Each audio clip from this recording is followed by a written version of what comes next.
The following is a presentation provided by the Office of Public Instruction in reference to a district general fund budget calculation and its revenue funding sources. The intended audience is legislators and interested parties as we go into a new legislative session. To begin, it's relevant to refer to a section known as Section 20-9-309. It describes a basic system of free, quality public education. And it describes it in parts. Part 1. It's discussing Article 10, Section 1 of the Montana State Constitution, in which there's a requirement for the legislature to provide a basic system of free, quality public education throughout Montana and guarantee equality in educational opportunities for all students at those public sites. It also describes a basic system of free, quality public education to mean the following.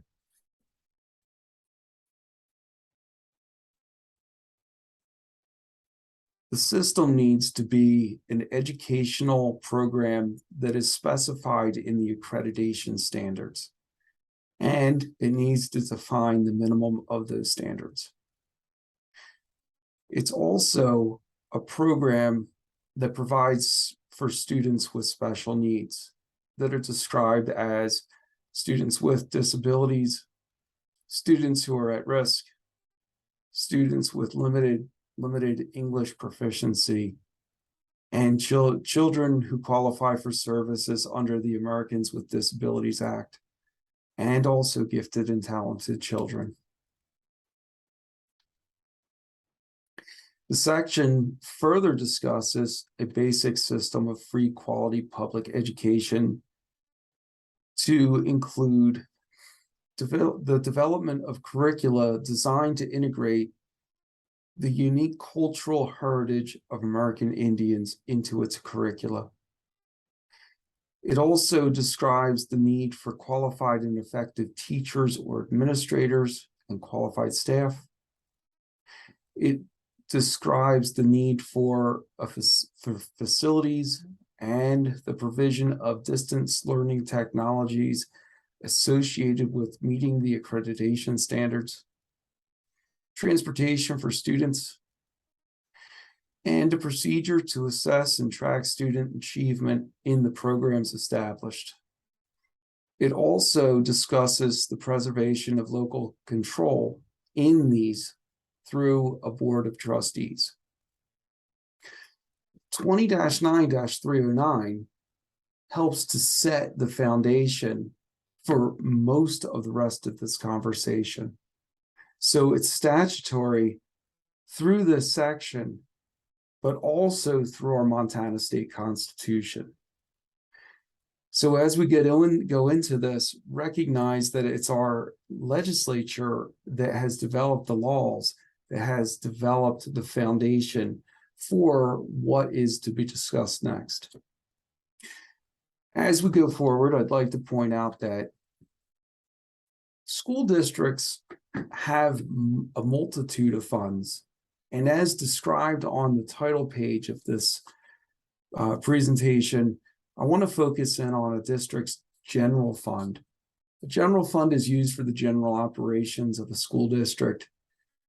But I want to also point out that there's 11 budgeted funds in the state of Montana. Those are not the only funds available to school districts for the accounting of revenues received and expenditures made on behalf of education of their district. However, the 11 budgeted funds require that a budget be set. And in setting those budgets, there is authority to make expenditures of revenues up to the budget authority. The authorization of budget setting comes from local boards at school sites. but the development of the ability to have the funds in the first place comes from our Montana State Legislature. You may notice the names here and the fund numbers, but I also included the authorization for each one of these budgeted funds.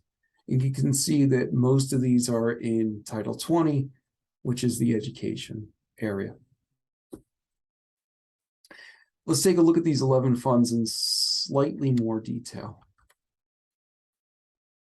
I've listed the 11 funds once again, and here's a recap of the fiscal year 2023 adopted budgets. So you can see the 11 funds listed on the left, the total of adopted budgets, and the percent of total. And the reason I'm focusing on the general fund is approximately 61% of all adopted budgets reside right there in a district's general fund. The next columns I'd like to just sort of discuss in brief as well. There is a column that says anticipated state revenues. The state of Montana provides funds through statute to various funds of a school district to support the education of the students.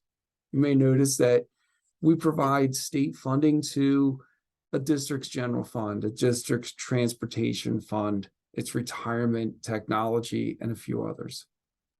The column next to it talks about anticipated county revenue. Counties levy property taxes at the county level, and some of those levies, property tax levies, are used to support a district's transportation fund and a district's retirement fund. So that's property taxes. There's another column next to it that describes a district's fund balance reappropriated. It's a somewhat detailed discussion, but I think I can summarize it briefly as follows.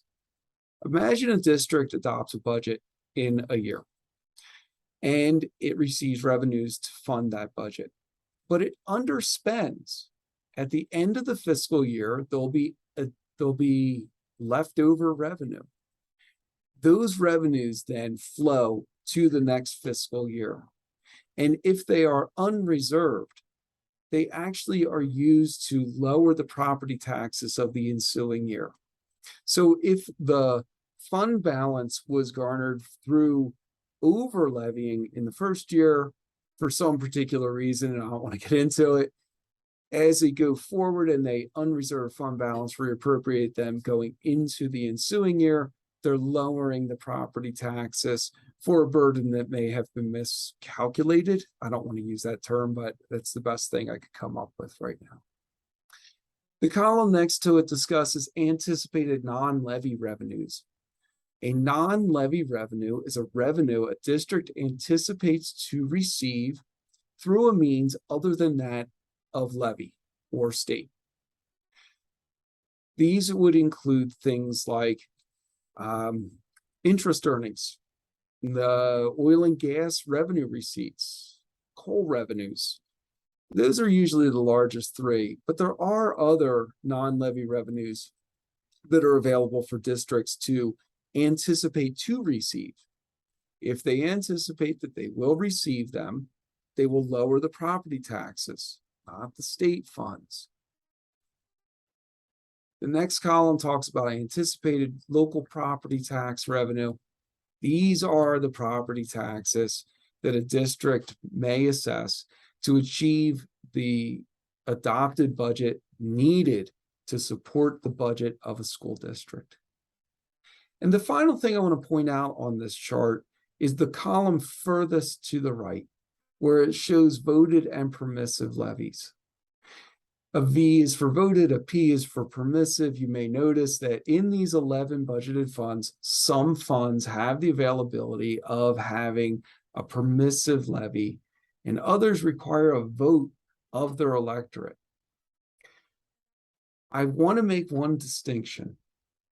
The general fund in the base of a district's general fund, it's not only permissive to levy it, but it's a requirement of the district, because all districts are required to adopt at least the base budget limit.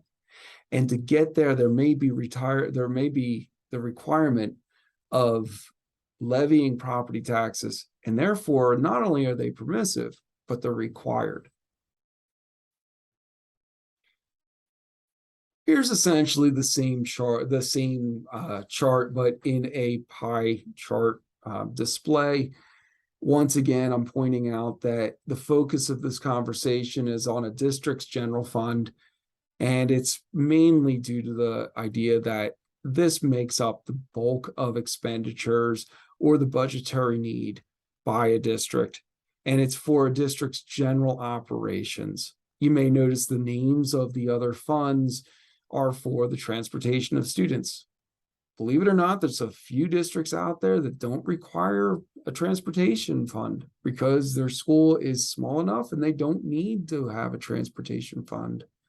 And therefore, if they don't own buses, they won't need to depreciate on those buses, and therefore they wouldn't need a bus depreciation fund. And so you may notice that some of the larger schools may have up to 10 of these funds. I would hope they don't have a non-operating fund. And a lot of the smaller districts may not have the need to have many of these budgeted funds at their district. So it's just a graphic representation of the same. Okay, I hope you're ready because here we go. We're going to start off by discussing a district general fund budget limit. We're going to go through 3 phases in this conversation. We're going to talk about budget limits. Then we're going to talk about voting limits. And then we're going to talk about the revenues necessary to fund an adopted budget. So first off, we're going to talk about budget limits. There's 2 of them. One's called the base budget limit, and the other one's called the maximum budget limit. Base is all capitals in this case because it stands for the basic amount for school equity. And we're going to talk about that term in a little bit more detail.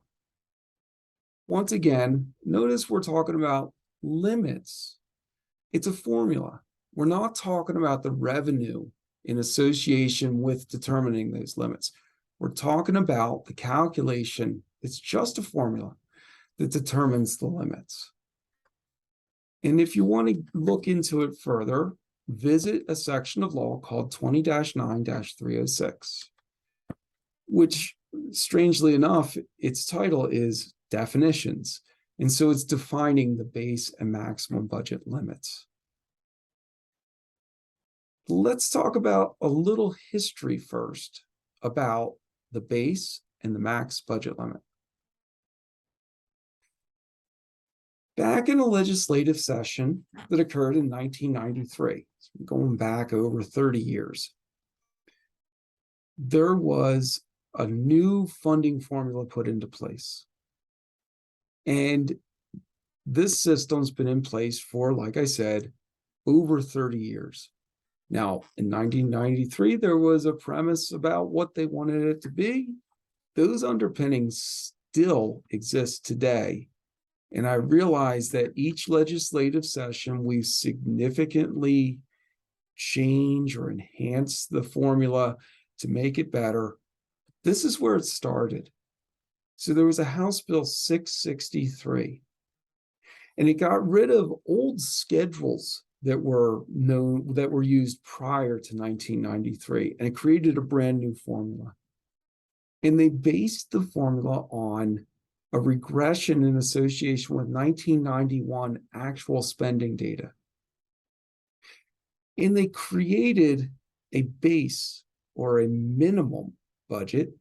And at the time, they created a thing called a maximum budget. These days, the term maximum budget limit doesn't mean the maximum you can go to. But at that time, what had happened was there were schools that were high spending districts, and they were above the maximum budget limit. And they were grandfathered in, but they were allowed to continue spending above the maximum budget limit with the idea that within 5 years, they would get themselves to be between the base and the max. And during that time, And in successive legislative sessions, there were an additional 2 years added. So there was 7 years that made it so that districts would find their adopted budgets between the base and the max lines. The idea was that the limit of disparity was to remain within 25% from the lowest and highest spending districts. And that was a principle known as equalization. Equalization still exists today, but the requirement to be between base and max no longer exists. We'll talk about that a little bit more. I just wanted to give you a little history on how this all developed. Okay. So before we get into any numbers, let's just talk about the formula that's in 29306 that is used to develop the base budget. Here's really how it works. There's a series of things that I like to term components. And the components, for the most part, you calculate them and you add them up. And that becomes your base budget limit. So let's start from the bottom. Whatever your basic entitlement calculates at, you take 80% of that value. Same with the per student entitlement, 80% of whatever that value is. Then you add to it 100% of the quality educator, at risk, Indian Ed for All, achievement gap, and data for achievement components. Then whatever the special ed allowable cost payment calculates out at for the district, you take 140% of it. Add all those components together, and that is your base budget limit. So just consider the concept. It's just calculations, taking percentages of whatever the values are and summing them together. That's your base budget limit. Let's go over to the other side. Let's talk about max. The maximum budget limit is real similar. It's using all the very same components. But check it out. I'll work from the bottom up again. This time, instead of taking 80% of the basic and per entitlements, now we're taking 100% of each. And 100% of the 5 funding components in the center. And you may notice this time the special ed allowable cost payment is somewhere between 175% and up to 200% of whatever the special ed allowable cost payment calculates at. That becomes a summation, and that is then known as your maximum budget limit. Oh, okay, right? So you got base and max, and they're just calculations. And I'm going to reiterate, it's not revenue. It's literally a formula based off of calculations. A piece of interest and probably importance. Anytime you hear the term overbase, and it gets kicked around quite a bit, anytime you hear the word overbase, it's referring to any area of a district's general fund budget that is greater than the base budget limit. And you may notice that the red bracket has been drawn to go above the 100% of where that maximum budget limit is. It's done on purpose because, as I'll show you later when we talk about voting limits, a district is actually capable of achieving a budget that they may want to adopt that is greater than the maximum budget limit. Because as we were discussing earlier, the principles of equalization are no longer in place. And this is all mostly described in, again, 20-9-306. So once again, here we have the components and the percentages of each component that goes into the development of the base and the maximum budget limit. Let's talk about the components just separately for a few minutes, because if we're going to sum them up and take percentages of each, to develop these budget limits, we should probably know something about the components themselves. So here they are. Let's talk about each one of them from an otter perspective. And I'm going to hop topics for a second. There's a question at the top edge. It says, which components require the use of average number belonging, A and B? Oh, wow. What's this about now? So yes, it sounds like a different topic, but it's something that's very, very important. Many of these components require the use of A and B.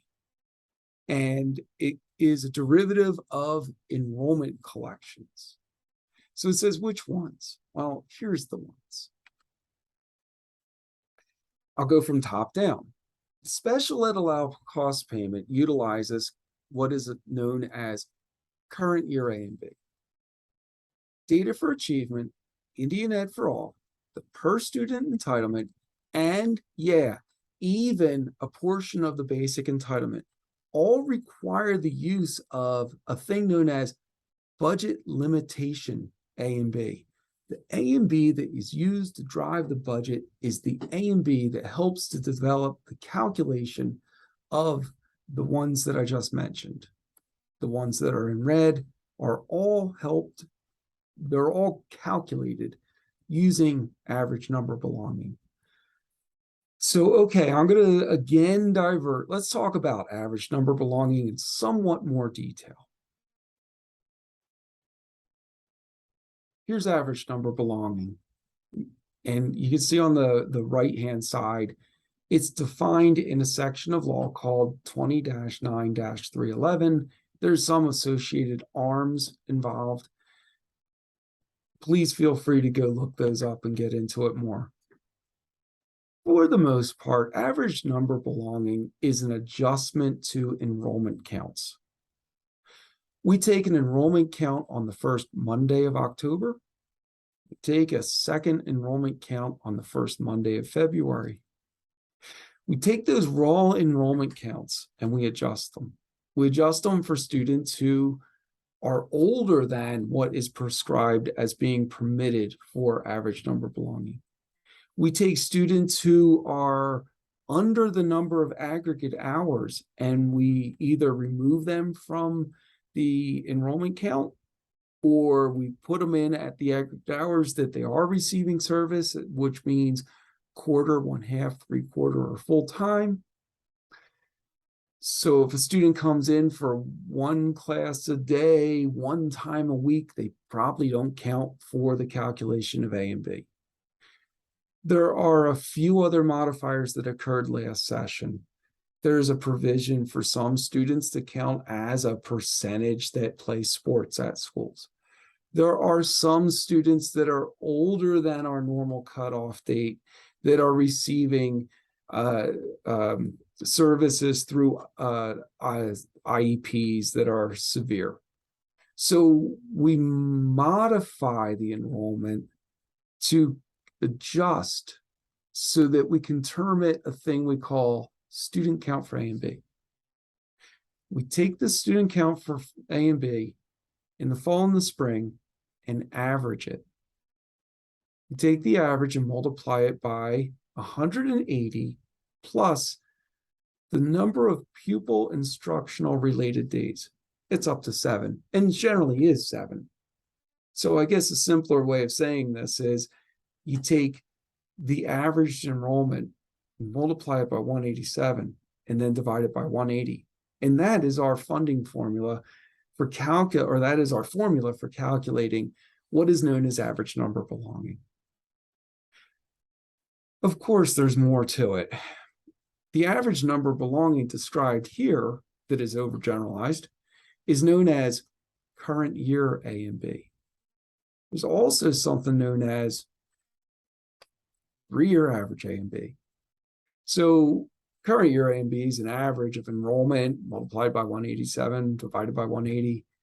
And then we do the same thing. We take the current year A and B from the current year, and we'll go back to last year and we'll get the current year A and B from the prior year. And then what we do is we get the current year A and B as calculated from 2 years prior. When we take those 3 years worth of current year A and B, we average them. And we call that a 3-year average A and B. Some smart people way long time ago in a different legislative session recognized that when you have a school district that has rapidly declining A and B or enrollment, if you didn't have 3-year averaging and we only relied on current year A and B, the drop in state funding and the drop in budget limits would be much faster than that, as if we had a 3-year averaging mechanism. So what it does is allows for short-term dips to not have such a huge removal in both budget limits and also state and local funding. It provides for what we call somewhat of a softer landing. So if you only have 1 year of dip, you only lose 1/3 of that student. And if you recover in the A and B in the next year, well, you didn't necessarily have to lose quite so much funding in association with providing the operations of your school district. So going on forward then, what we do is we choose the A and B that produces the best budget for the district, meaning which A and B, current year or 3-year average, which A and B develops the highest or greatest budget for that district. And we'll allow that A and B to be the one that drives the district's budget. We term that thing the budget limitation A and B. So budget at limitation A and B is a fancy way of saying it's either the current year, the 3-year average, it's the A and B that helps the district to achieve the highest budget number. So we take that A and B then, and we use it for some of these funding components that we've already described as helping to develop your base and max budget limit. Let's talk about each one individually, just briefly. I won't get into too much detail. Start from the bottom again. Basic entitlement. There's 3 basic entitlements. They're all set forth in 20-9-306. There's an elementary, a middle school, and a high school basic entitlement, and they work in a unique way. It says that if I have an elementary budget unit, an elementary school, that school or that budget unit receives $55,741 in fiscal year 2023. And that would be for 250 students. But for every 25 students past the original 250, the district on top of the 55,741 receives an additional 2,678. And then the additional 25 past that 25, another 2,678. So you have a stair-stepping effect for basic entitlements. The middle school and the high schools work in a similar way. There's a base amount for the first 450 or 800, and then for every 45 or 80 students past that amount, you receive an additional stair step, essentially 5,300 or 1,600 in association with the number of students in blocks that attend the school district or enrolled for the count of A and B going forward. The per student entitlement also has an odd little formula to it. What this does is it says, for the first student who comes into the school and is enrolled for A and B purposes, they receive $5,962. The second student that walks in the door receives 20 cents less. The third student, 20 cents less again. The fourth, 20 cents less again, all the way through to the 1,000th student who walks through the door. Whatever the value is at that point, each student then thereafter receives that adjusted amount. That is what is known as the decrement. And so there's a decrement also for high schools, starting at $7,634. 50 cents is reduced from each successive student coming through and enrolled at the school down to the 800th student. And then thereafter, it flattens out as a minimum. The next five are a lot easier to understand. Quality educator is the number of full-time equivalent educators and support staff, certified support staff. They each garner 3,472. There is a add-on. Last session, there was a program that was started called the Teach Act. It was for certified teaching staff that were in one of their first 3 years of teaching could receive for the district an additional quality educator component payment on top of the original one. So there is provision that allows for that amount here. The at-risk component is a proportion of an appropriation amount at $5,800,000. The proportionality is based off of the amount of Title I each district receives or has accepted in the previous year. The Indian Ed for All component payment is $23.28 for each budget limit A and B. The achievement gap payment is self-identified American Indian students, $229 per each. Data for achievement is $22.29 for each budget limitation A and B at a school district. And special ed allowable cost payment, for now, I'm going to just say see next slide. I think it comes in about 2 slides from now. It is a allocation of base aid that then is proportionately divided up into 4 slices and distributed in 4 different mechanisms, 2 of which use current year A and B to make that division. I'll show it in a graph, I think, in 2 slides.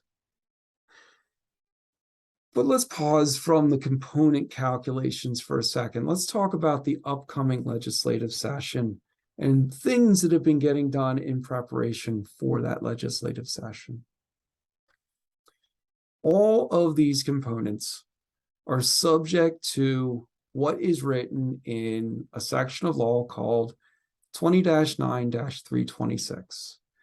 And it is titled Annual Inflation-Related Adjustments to PER and basic, the basic and PER entitlements, but it's actually inclusive of all these components. So what does that section say in a little bit more detail? What it says is, when the Office of Public Instruction is preparing to submit its agency budget for distribution to schools, the Superintendent of Public Instruction is going to put an inflation factor on all the components that I had circled up. There's a formula for determining that inflationary amount. Currently, for fiscal year 2024, the inflationary rate is set at 2.7%. For 2025, fiscal year 2025, it's set at 3%. The cap is 3%. Inflation may be higher than that, but there is a formula in law for determining those percent increases. So what you may see is the superintendent has developed that budget and has moved it on to the executive. The executive has now developed its budget adjustment requests, and you may notice it discusses present law adjustment. And what is not circled here, you may notice a little bit further down, it says present law adjustments, PL 902. K-12 base aid inflationary increase. That's what's being referred to in these components. There's a general fund request, there's a request of the state general fund for an increase of $28,500,000. And that's mainly in association with the 2.7% increase required for funding fiscal year 2024. And then there's an increase above that for FY 2025. I don't want to be making any miscomments. The inflationary adjustment to these calculations also includes adjustment to enrollment projections, taxable value projections, Oil and gas projections, there's a few others. So it's not 100% only a 2%, a 2.7% increase over the base appropriation. So I just wanted to point out that that's what some of this increase ask is associated with. As promised, I go back to the special education distribution. Just in brief, the special ed allowable cost payment is an allocation of base aid. It's prescribed in section 20-9-306. It was just changed in the very last legislative session in regular session 2021.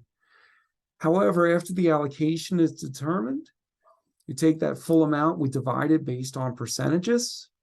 Two of these percentages are block grants, they're called. One is an instructional block grant, the IBG, and the other one is a related services block grant, that's the RSBG. You may notice I have in a rusty brown color, it says you take an amount associated with the percentage multiplied by the current year A and B. I'm just reiterating that the A and B calculation is necessary for the development of determining the amount of these components, which determines the budget limits a district may adopt.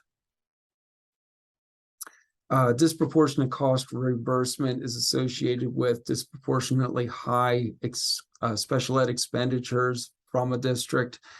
And then I think it's also of note that there is a cooperative reimbursement, which is 5% of the allocation. It goes for travel and administration and goes directly to one of our 21 special ed cooperatives. It may also be of note that the related services block grant goes to those special ed cooperatives if a district is a partner with that cooperative. If the district is not a part of a cooperative, the related services block grant goes directly to the district. It's rather complex and would require a whole different webinar. So let's go back and get back to the budget limit discussion. Just as a real brief recap, there is a base and a max. It goes back to 1993 with the newest funding formula. It had to do with equalization. There's a formula in state statute that defines what the base budget limit is and the maximum budget limit is. They're just limits. Don't think of it as money. They're just formulas. Now let's go and talk about a whole different topic. These are budget limits. Now we're going to talk about voting limits. To do so, I'm going to move some stuff around just so that you can see we're still staying within the same column. It's just that I'm changing the topic. I want to talk about these voting limits. I'm going to change the size of the box here so that it's easy for there to be some words written into the box. It's the same box, it's just wider. And there's the base and max as it was previously. Okay. Voting limits are described in a section of law known as 20-9-308, and it's base budgets and general fund budget limits. Part of the conversation is going to become at the end. If you remember back to the very beginning of the presentation, I said that the general fund uses both voted and non-voted or mandatory property taxes.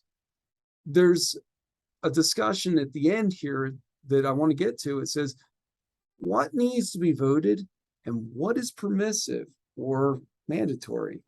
And we're going to talk about how we develop these voting limits for permissive property taxes and for voted property taxes. So keep this question in mind. What needs to be voted? What's permissive? That's the overarching theme right now. Let's go through it in pieces. If there's going to be a levy in the basic amount for school equity, it's permissive And like I keep repeating myself, not only is it permissive, but it's also mandatory because you have to, by law, adopt at least the base budget limit. Building this up a little bit further, if the district had an over base property tax levy in the past, and the district's been imposing that or is authorized to impose that amount in the past 5 years, that portion of the levy is also permissive. This is permissive, but not mandatory. So it's in the over base area. I'm required to adopt base. I'm not required to adopt anything over base. And therefore, if I levy it, it is permissive. I can also estimate some things to my overbase. I can estimate tuition receipts. These would be, I know that there's some students that will be coming to my school district this year, and I have the opportunity for my district to assess a tuition requirement of either parents or maybe a different district. The tuition laws are somewhat complicated. I can estimate those tuition receipts to come in. Therefore, I'm going to assume that I will receive them in this upcoming budget cycle. I estimate those to my overbase. I don't have to levy for them because they're going to come in through tuition. I also can estimate some oil and gas to my overbase. That if my district receives oil and gas revenue receipts, I can place those in the overbase. I can also use some excess reserves that I have stored away. And I also can impose a thing called flexible non-voted levy authority to help borrow levy authority from some other funds to support my overbase. If I use all of those things, I don't have to vote anything to achieve a higher budget than that of base. That area is called the highest budget without a vote. So it's made up of full base plus any permissive overbase levy that I had been authorized to collect or I'm currently imposing in the most recent 5 years, and any non-levy revenues that I want to estimate that I will receive in the upcoming year. So that's one end of it. Next. So if there's a highest budget without a vote, there must be a highest budget with a vote. So that has to be somewhere in this gray area. Now, look near the top of the screen. Notice the gray bar is stopped at max, but watch, it's got to hop up a little bit. Notice that it went even higher. It says, so what about a highest budget with a vote, which is also known as a district's highest budget? That's the hard cap. You can't adopt a budget greater than that, even if you had the revenue to do it. I mean, this is a lot real calculation. So you're capped at the highest budget. So I mentioned that a district might be able to get past the max, and it's because of a provision provided in section 20-9-308 that says a district may adopt the maximum budget limit or the prior year adopted budget with adjustments. And I'm not going to get into the adjustments. Okay, let's think about that for a second. I can adopt the current year max or the prior year adopted budget. Okay. Imagine I have a school that has declining enrollment. Therefore, the A and B would be less. Now, although it's got a 3-year averaging, it may be 1/3 of less than what it was the previous year. And a lot of those funding components were based on A and B. And because of that, the maximum budget limit may be less than that of what it was in the prior year. And law says I can adopt last year's adopted budget. That's how schools get budgets that are greater than the maximum budget limit. It's the provisions that allow for a district to be above max because this section of statute allows for that. So let's look at a chart real quick. Here's a chart that shows the equity status of school districts between years fiscal year 2016 through fiscal 23. I'm going to focus on the numbers in fiscal year 23. You may notice that no schools are below base. Well, no schools are below base because back in 1993, we said no schools are allowed to be below base, but you can be at base. So we have 41 school districts in fiscal year 2023 that are at base. That's local control. There may be reasons why they don't adopt over base levies. They may be a school that's on or near federally owned lands, and there is no property tax base. Rather, the school district receives impact aid funds from the federal government because impact aid funds go into a different fund called the Impact Aid Fund, but they're mainly to be considered payment in lieu of taxes because they have no property tax base. And therefore, they're funding their district with a combination of the base budget and these impact aid funds. There may be other reasons out there for why a district adopts at base. And I'm trying to point out that there's nothing right and there's nothing wrong with it. I'm just saying there's a fact. 41 districts are at base. Then there's a whole batch of schools that are adopting budgets somewhere between base and max. And then there's 123 districts that are over max. Well, sometime in history, these schools had lowering enrollments. And because they had those lowered enrollments, they were able to adopt the prior year adopted budget, and they were able to achieve a budget that they wanted to adopt to operate their school that was over the max budget limit. So, okay, I know. Let's go back to the bar and discuss this this column here. Anytime you have an area that's over the highest budget without a vote, it's called the highest budget with a vote. Anytime you want to adopt a budget that's higher than the highest budget without a vote, it requires voter approval. So let's talk about timing on this just for a second.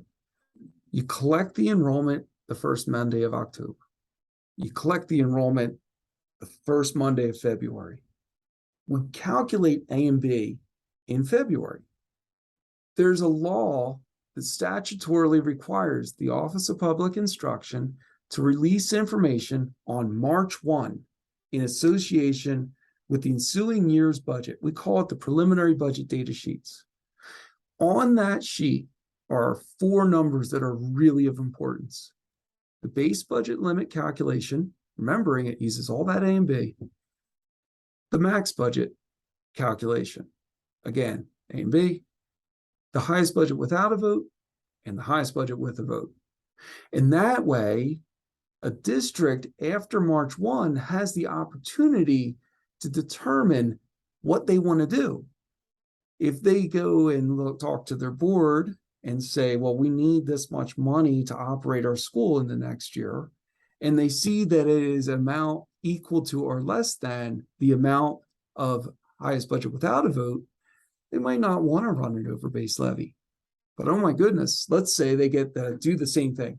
They look at the teacher's pay, the steps and lanes, the operational costs, the supply needs of the school, and everything else that you have to take into consideration for general operations of a school.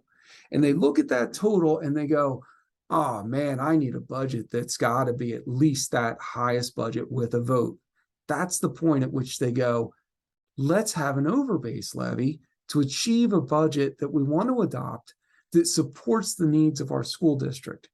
And for the most part, how that works is you can't do it until after March 1 because they don't have the data necessary to calculate it. And then what they have to do is they have to have a board meeting or two to determine whether they want to have the vote. Then they have to produce the ballots, and they have to release them, and then they have to get the appropriate approval. And a lot of times that's done in May. And that way they can be prepared to adopt the budget after the vote happens for the ensuing fiscal year. And a lot of times that doesn't even happen until, well, August 15th, I think, is the cutoff date. So that's a little bit of the timing on how budgets are developed. and why the timing works out the way it does. All right, probably too much about that. So here are your 4 limits so far. On the right-hand side, base and max. On the left-hand side, the highest budget without a vote, no vote required. I could just adopt the budget. Highest budget with the vote. I need to run a levy, to get to the budget necessary to run my school. So those are your budget limits and your voting limits. Next topic. You got through 2 of them. Good for you. Next topic. Let's talk about where the revenue comes from to fund the budget that just got adopted. And this should go a little faster, I hope. Here we go. Revenue. So actual real revenues. It works like this. The state pays some of the base budget. And how it works is this. This is a thing called direct state aid. What it's made up of is, remember way back in the beginning of the conversation, we talked about a per student entitlement, and we talked about a basic entitlement. Well, what the state does is we calculate those 2 values as entitlements, we add them together, and then we determine what 44.7% of that amount is. And we call that direct state aid. State pays that amount directly. Okay, so the question comes to your head, who pays the rest? That's in the GTB area. That's a property tax burden for school districts. So I'll get back to that in a few minutes. Let's go on to the next components that the state pays. The state pays 100% of the quality educator components, including that T-check. State pays the at-risk component, 100%, 100% of this Indian Ed for All, 100% of achievement gap and data for achievement, and 100% of the special ed allowable cost payment. Oh, hold on. I said earlier that the calculation of base is 140% of the allowable cost payment, and I'm sticking to it. We pay 100%, the additional 40% property tax burden. So we'll get back to that again. So these are the state funded components in the base. You may notice, and I realize my boxes aren't to any kind of scale, you may notice that it doesn't fill base. What other things are required to fill the base of a budget for a district? Any unreserved fund balance reappropriated. In the very beginning, I discussed a little cash on hand from the prior year, rolls forward, lowers the property tax burden. Any estimated base non-levy revenues. Again, like I was talking about the overbase, you can put your oil and gas, coal, interest earnings, a few other things. They're not coming to my mind off the top of my head. That's why I'm not saying them. But also those then you estimate non-levy revenues to materialize, lowers the property tax burden. And then finally, what else fills the base? Well, I put a couple triangles here, a diagonal slash, and it says base property taxes levied and guaranteed tax base aid, or we call it general fund GTB. This is a mixture of, if you notice, tan is state paid. That's a mixture of state paid component and local property tax payment. So blue is property taxes. Okay, now let's go into the overbase, and I'll get back to GTB in a few minutes. You may recall earlier I said that any overbase levies that were approved in prior years are now permissive. So that is a permissive property tax that helps to fund the overbase of a district up to the highest budget without a vote. There's also this thing, it's called flexible non-voted levy authority. I don't want to go into it in too much detail because it gets used, but not to a massive degree. What you can do is you can borrow the property taxing authority from a few other funds and transfer the authority into your general fund to support the overbase of that fund, mainly on a temporary basis. So it's still property taxes. It's just that you're borrowing it to be taxed from a different fund to support your overbase instead.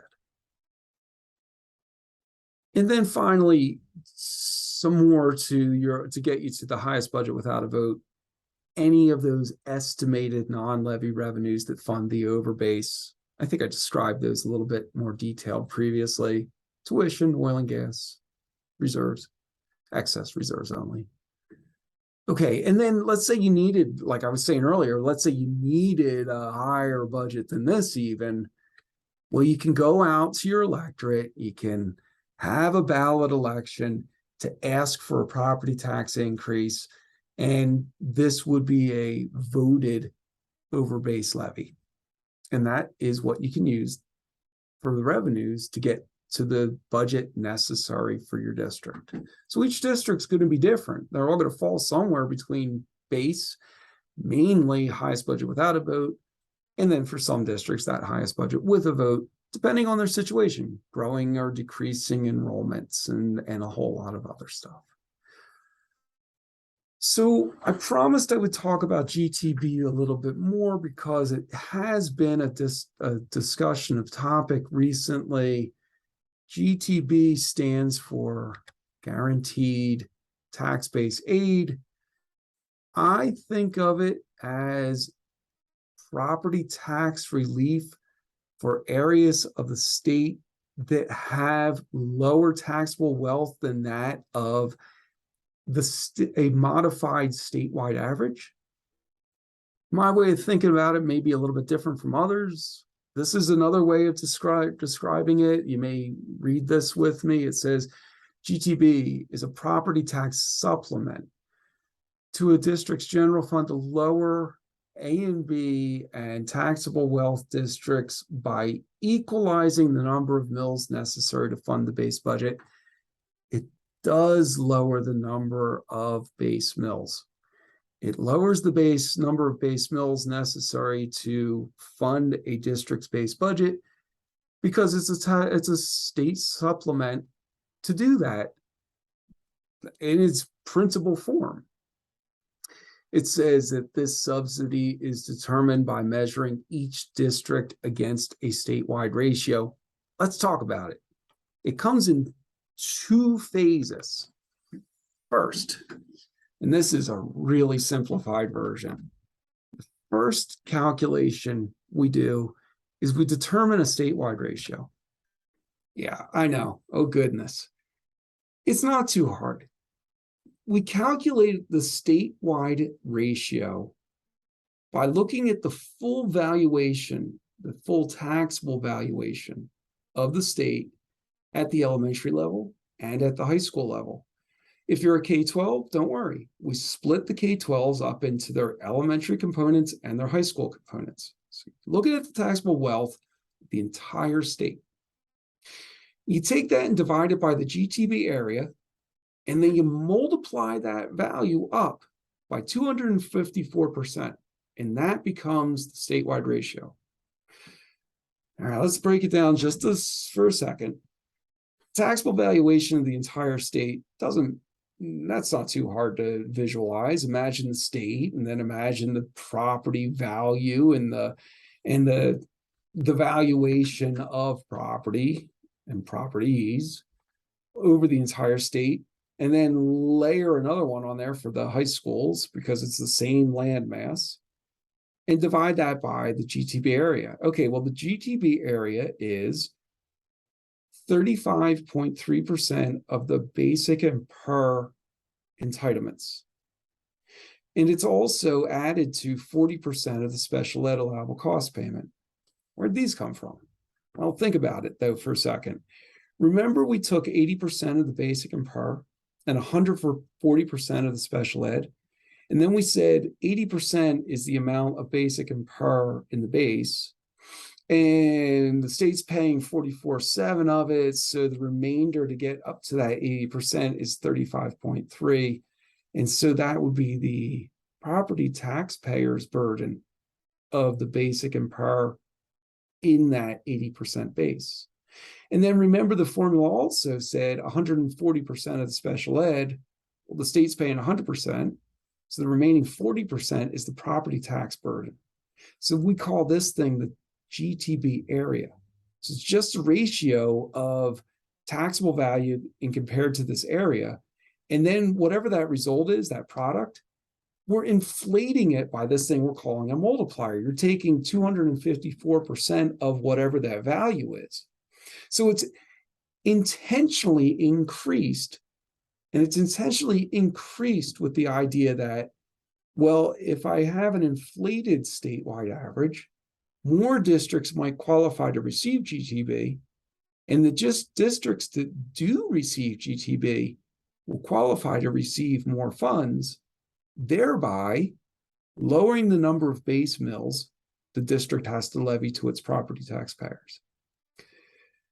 So this is the first step. And notice on the bottom edge there, it says the multiplier is set at 254% in 2023. And then I put and beyond.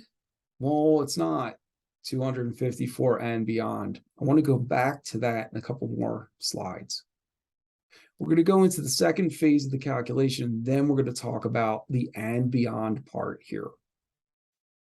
So the first calculation, remembering, it's a statewide average that's been intentionally increased by use of a multiplier. The second part of the calculation, do exactly the same calculation, but don't do it for the statewide. Do it for each school district independently. Now, the math I'm going to show you doesn't say that. The math is a fancy shortcut to achieve the very same thing that I just said. What it tells you to do, and I chose Townsend K-12 intentionally just because it's a K-12. I wanted to show that we break up the elementary and high school portions. So at the elementary side of Townsend K-12, the calculation says, take whatever the elementary statewide ratio was, multiply it by the district's GTB area, subtract off the district's taxable value, whatever that product is, multiply it by whatever a mill's worth is, and then you'll get a product.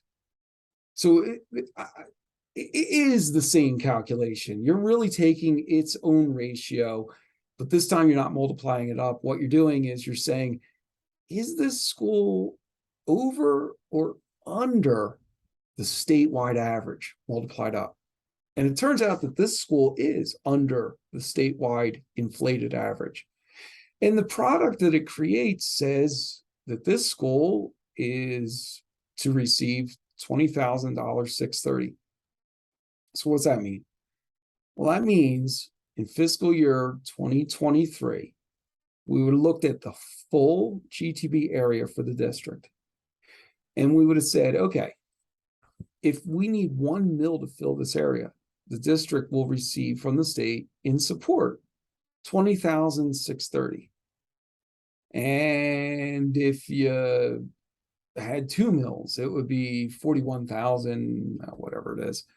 So for each base mill that would be used to fill the GTB area, there is a state subsidy given to the district.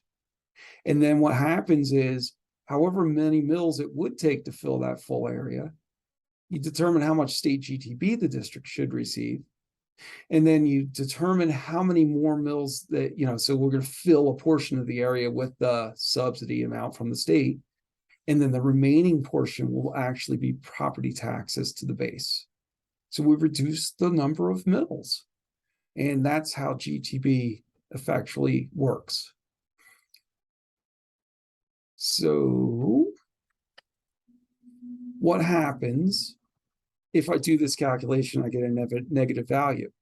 Well, if I get a negative value, what that's saying is, even though the statewide average, which is intentionally multiplied up by 254%, if a district receives a negative value in this calculation, they don't qualify to receive GTB. What it's saying is the taxable value in comparison to its GTB area is greater than the statewide average inflated, and therefore it doesn't qualify to receive GTB, and therefore its GTB area will have to be filled solely with property taxes from its local area. Okay, I promised I would go back and talk about the and in future years. Let's talk about that just for a second, and then I have a few things to display. This is somewhat of a topic as of last session. Notice in the write-up here, it says in fiscal year 2023, the rate is 254%. As we go forward into fiscal year 2024 and beyond, there's a calculation that makes it so that the multiplier is no longer a standard value. So in 2024, we're going to take a look at the amount of revenue that was transferred into the state general fund pursuant to 20-12-111. If the amount that is transferred is at least $1 million more in revenue than it was the amount transferred 2 years prior, we're going to take a quarter of that amount and divide it by 500,000. Whatever that ratio value is, we're going to add that amount of percent to the 254%. So consequently, what this calculation does is it says any revenues that were transferred into the state general fund are now going to be distributed to schools through the GTB mechanism by virtue of increasing the multiplier that makes the statewide average inflated average greater, therefore qualifying more schools and the schools that qualify to receive more money in GTB, thereby lowering base property taxes on a school district. I just wanted to point out that there is this variable there now. So let's go back to the GTB conversation just for a few more slides in a graphic form. Currently for fiscal year 2023, the GTB multiplier is set at 254%. That is an increase over the statewide average. The districts that are below, like imagine like we have 396 operating schools. If you just pretended like they were all represented in this column, you may notice that the schools that have averages that are not multiplied up, by the way, that are below that statewide average, they all receive GTB. Those that had negative values don't receive GTB. So if I increase this multiplier, well, more schools qualify to receive GTB, and the ones that do receive GTB receive even more GTB. And so the multiplier enhances distribution for tax equalization. So the inverse is also true. If you were to lower this multiplier, less schools would qualify to receive GTB, and the ones who do continue to qualify receive less GTB. It's pretty long and difficult conversation. Anyhow, just to summarize, pointing out that we've discussed a few things today. We talked about the base budget limit and the max budget limit. Those are budget limits set in law. They're made up of components. It's a formula. We also discussed voting limits, the highest budget with and without a vote. We discussed why you could achieve one over the other. And we also discussed how you could achieve a budget that's greater than max. And then we talked about the state funding, other funding, and also the property tax funding that goes towards a district's general fund budget. Well, I hope you found this conversation beneficial, and I'm sure we'll get to talk about it more during the legislative session. Appreciate your time. Have a good day.